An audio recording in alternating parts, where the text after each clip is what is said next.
That's really what you try to do after you read something. You try to remember it. And let's turn. Can we pull those blinds open in the back? Let's turn to 252. Yes, thank you.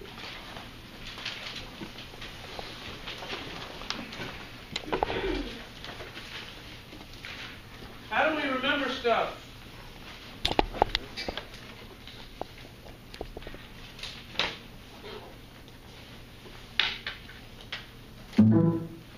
Memory is a reconstructive process. The brain builds a memory from separate stored parts. Vision is stored kind of in the back of the brain. We learned that. Audio is stored kind of in the temporal lobes on the side. Words, remember Broca's area and Wernicke's area? Do you ever remember those couple areas that have to do with your verbal ability? One is actually speaking the words, and one is forming the words. When you remember something, you take it from many different parts of the brain. Not all parts of the brain store the memory perfectly. And there's a lot of gaps, things you don't quite remember.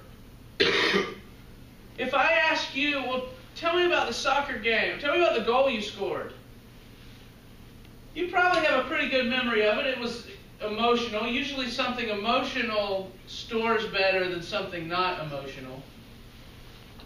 Which is one reason you remember things better if you have like a lively teacher versus a teacher that just kind of drones on.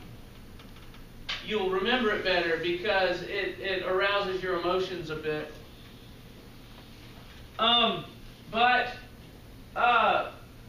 you make a lot of inferences in memory, filling in gaps that you don't recall. Maybe you remember well when you kicked the ball and how it went to the corner of the goal, and the goalie dove for it, but it kind of went under his arm. And then you went to your knees and slid to kind of show off a little bit to the crowd. And then maybe you curled around like this. And then you jumped and, chest bumped your buddy. And it's very likely that that entire scenario there didn't exactly happen that way. But you filled in some stuff. Like maybe you had scored a goal earlier in the season where the goalie dove over it. And on this one, maybe he dove and didn't quite get to it. But when you recall the memory of your goal, you're putting the earlier goal from earlier in the season in with the goal that you just made in your memory that comes out. The moral of the story with memory is you can't trust it. It's impossible to trust your memory completely. And most people in the world don't understand that. Memory is not like playing back a video. You fill in gaps that you don't quite remember correctly with what you think should be there, or what you imagine should be there, or what you may have experienced at some other point. And you're usually unaware that you've done it. Source amnesia means the inability to distinguish what you originally experienced from what you heard or were told later about an event. What about like flashbacks or recovered memories? Sometimes those can be trusted, and sometimes they're put together from other things. Like if I say, for instance, if I'm asking you about your goal, and I say, yeah, after you scored that goal, remember you slid on the thing towards the crowd, and then you beat your chest, and you may not have even done that. But me saying you beat your chest, and you hearing that you could all of a sudden store that as a memory. Especially if you weren't exactly sure what you did, and maybe sometimes you beat your chest, and you don't know if you did it then or not, but some guy says you did, it can become part of your memory. And so, we call this source amnesia. You don't know if it is what you originally experienced, or what you heard or were told later. You don't know. It's all in there now. And this becomes important, especially in things like when police are questioning witnesses about a crime and leading questions in a courtroom. If I ask a question and say something like, did you see that the perpetrator was wearing a mask? Just by me saying, did you see that he was wearing a mask, that could put the idea in your head that he was wearing a mask when he wasn't. These are called leading questions. Have you ever heard, I object, Your Honor, leading question? Something like that? You ever heard that? He's leading the witness to an answer. You're supposed to say what he looked like. And if the person says, well, he had a mask on, did you see that he had a mask on? You know, that might change the memory itself as the question's being asked. So this is interesting stuff that you need to learn if you study psychology. And certainly the lawyers and the cops should all know this. Don't you think that's important for them to know? And don't you think everybody sitting on a jury should know it? That memory can be changed and can be wrong. It's certainly true that I think that everyone should know it, and most people don't. A flashbulb memory is a memory that is particularly strong due to its emotional content. Like, for instance,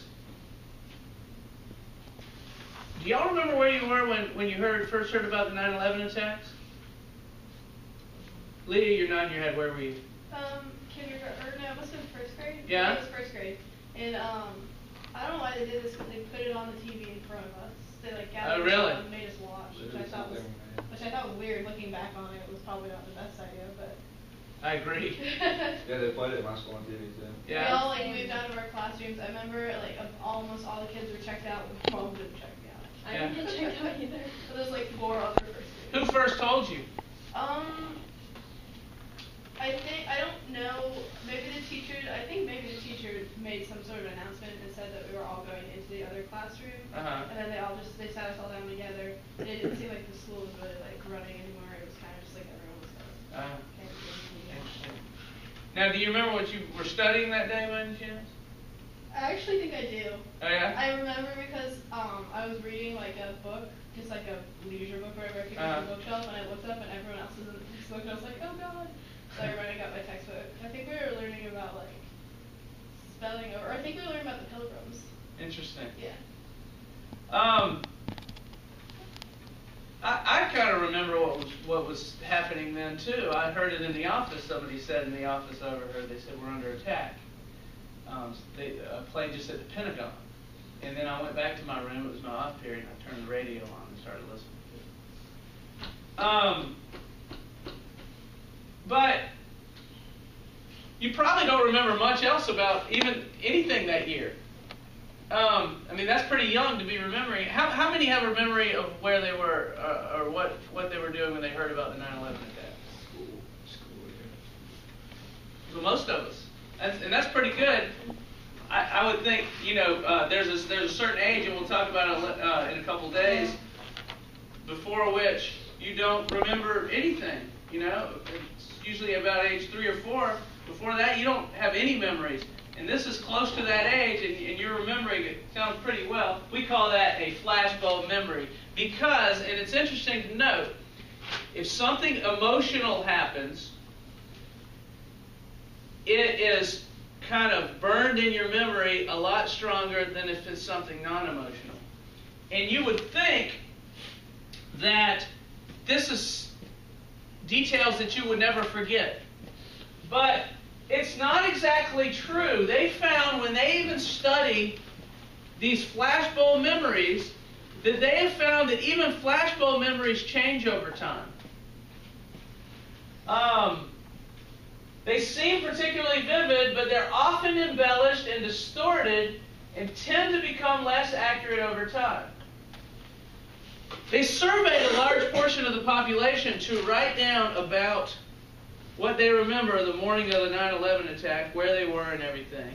And something like 25% of people discussed how they saw on TV the first plane hit the World Trade Center, which was something that was not shown until many days later when they finally came out with that video. But they said they saw it on TV because it was only filmed by one particular cameraman that happened to be on the streets filming some documentary, and he happened to catch it. And his video didn't make it to the networks until much later. But lots of people say that they remember that plane hitting because they saw it later and then put it into their memory from that morning when it didn't actually happen. And here's a very famous example of it. The President of the United States. This. And you don't have to be a conspiracy theorist to wonder exactly what President George W. Bush knew about the attack and when he knew it. According to the official White House version, it was at this moment in a Florida classroom that Bush learned the second plane had hit the World Trade Center and that the U.S. was under attack. But here's what George Bush himself said almost 3 months later when asked about September 11th. I was sitting outside the classroom waiting to go in, and I saw an airplane hit the tower of a TV. You know, the TV was obviously on, and I used to fly myself, and I said, well, there's one terrible pilot. And I said it must have been a horrible accident. But I was whisked off there and didn't have much time to think about it. No, wait a minute. George Bush was told about the second plane while he was inside the classroom. So you just heard him describe seeing the first plane crash on television that day. But that's impossible. No one saw the first plane crash on TV on September the 11th because the videotape of it didn't surface until the next day. So how could George Bush have seen what he said he's... Okay, so they cut off that report, but you see what's happening here. Now, look how they put this on YouTube. Bush lies about 9/11. I'll read the comments. Is it dirty? Yeah. Sorry.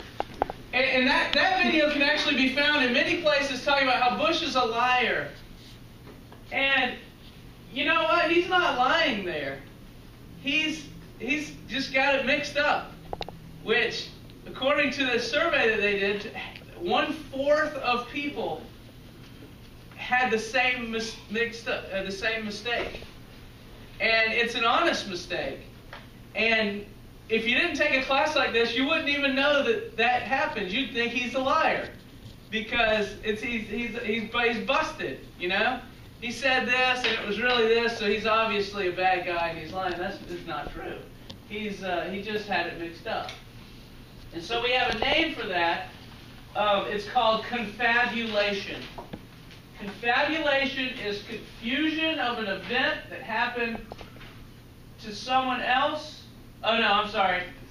Confabulation is a little bit different. Confabulation is another form of mix-up.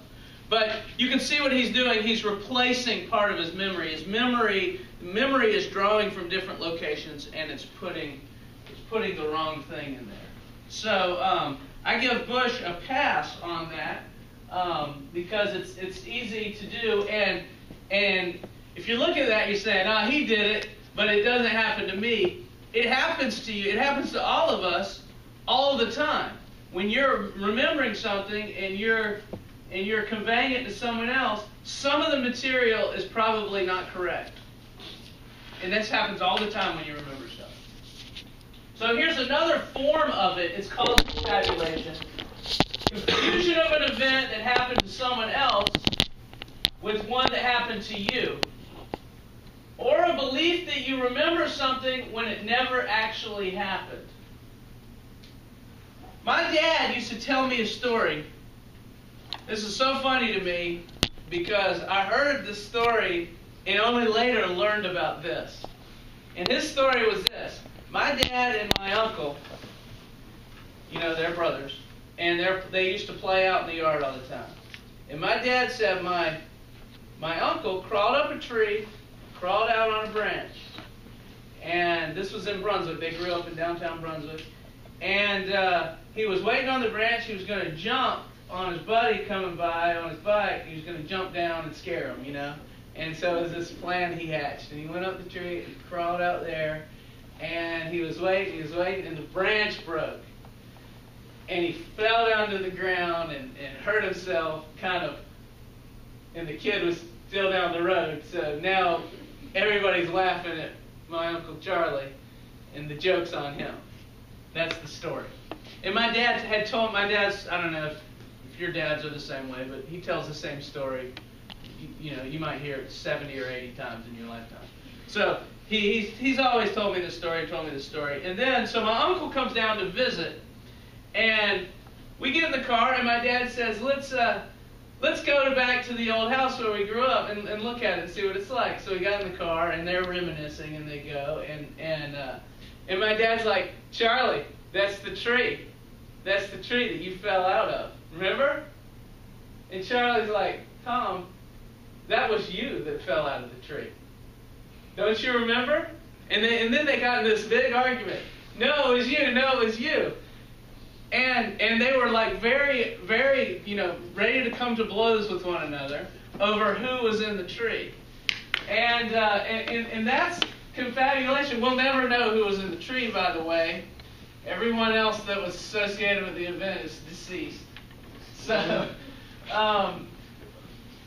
think about this. So, confusion of an event that happened to someone else with one that happened to you. Either my dad or my uncle was doing that, and we'll never know which. Confabulation is most likely when you have thought about the event many times. Correct in the case of my dad? Has he thought about the event many times? The image of the event contains many details.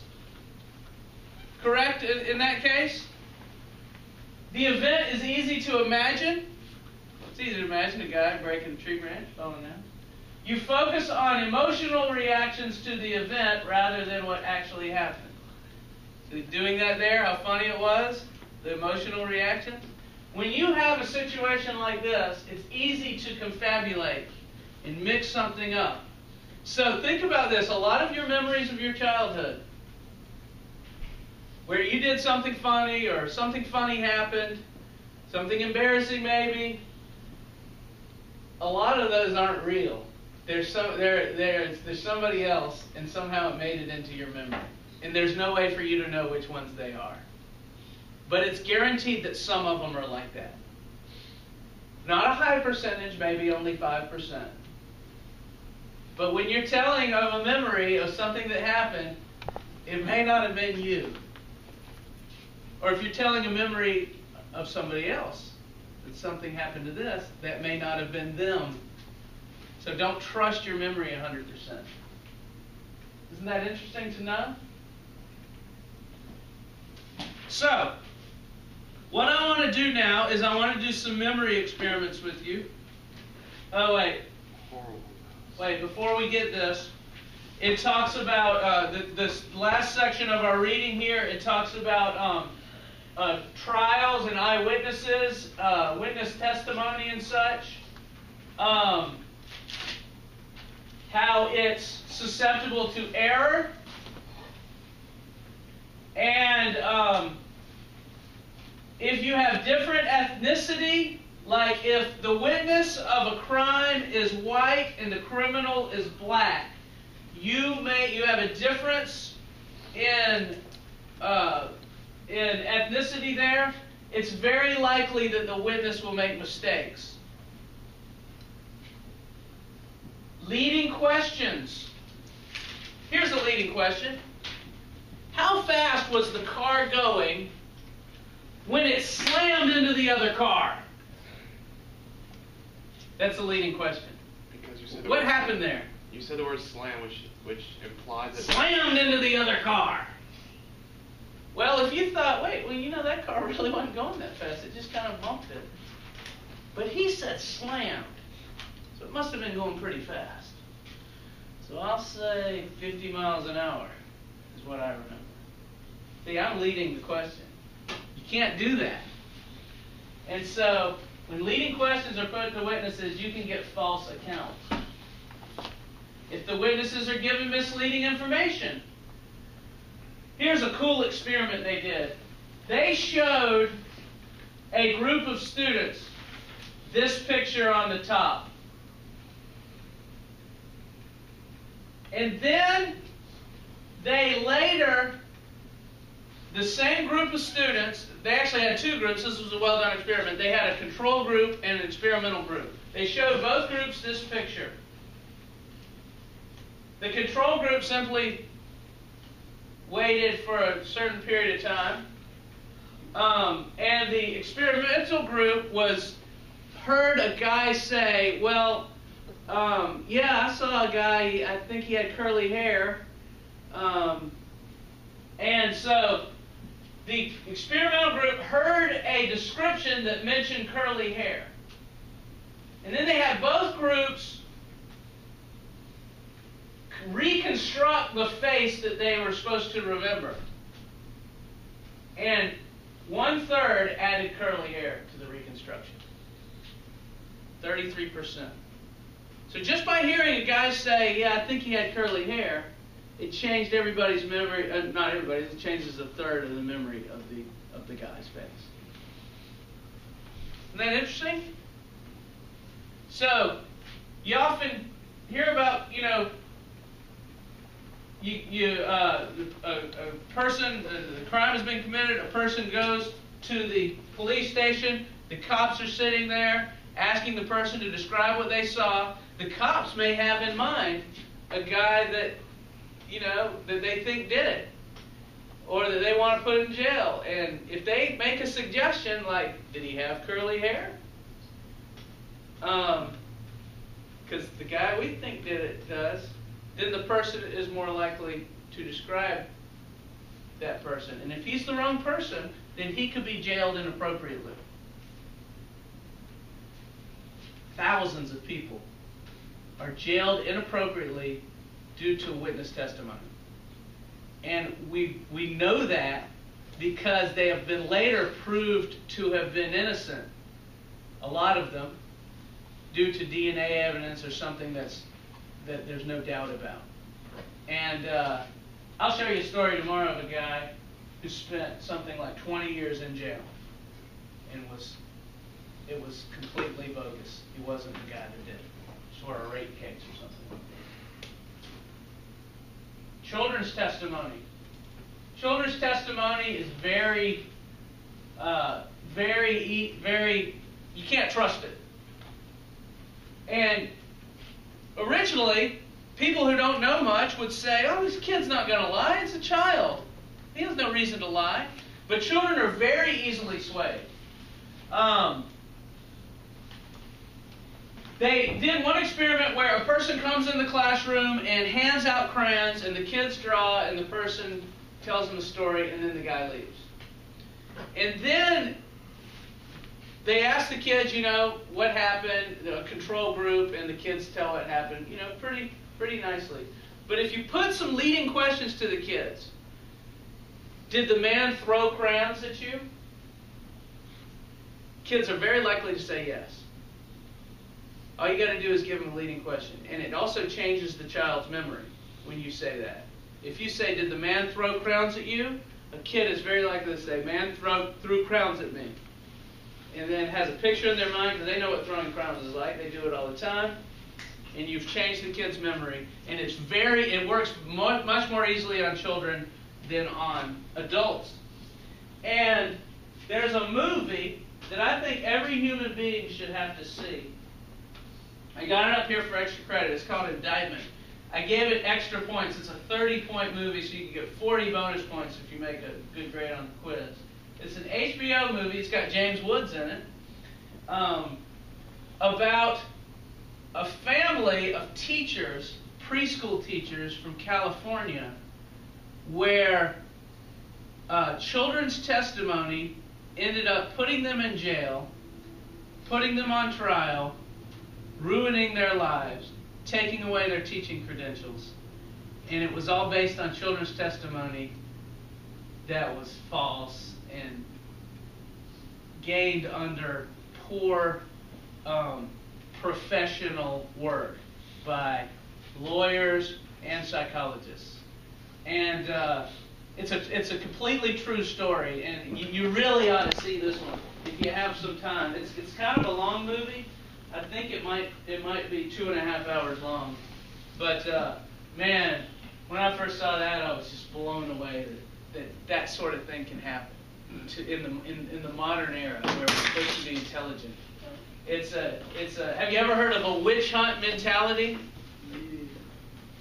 If kids say they've been molested, people go crazy and form this witch hunt mentality, which it depicts very well in there. And I actually remember that case when I was a kid, seeing it on TV. And they showed these children's testimonies on TV, and the whole country was ready to hang these people. That's based on a true story? Yeah, it's based on a true story. Yeah. It's pretty much follows the events. There's some drama thrown in there. That, the way they're saying things is probably a little more dramatic than it actually happened. But it's very, very well done. One of the best movies I've ever seen. Check this out. Here is how many kids told something that didn't happen when asked leading questions. 30% of 3-year-olds. And when asked leading questions plus influence techniques. An influencing technique would be, hey, did that guy throw crowns at you? He just said it. Looking, I'm influencing him for the answer. If I'm nodding my head when I ask the question, you want a yes, right? That's an influencing technique. If I just ask, did that man throw crowns at you? That's a leading question. If I ask, did that man throw crowns at you? That's an influencing technique. And man, when you throw in the influencing techniques, look at that. 80% of 3-year-olds will give the wrong answer. And over 50% of 6-year-olds will give the wrong answer. You can really influence children. So you read these two sections. Do we have any time left here? Oh yeah. We got 5 minutes. Let's do a quick memory game. Get out a sheet of paper.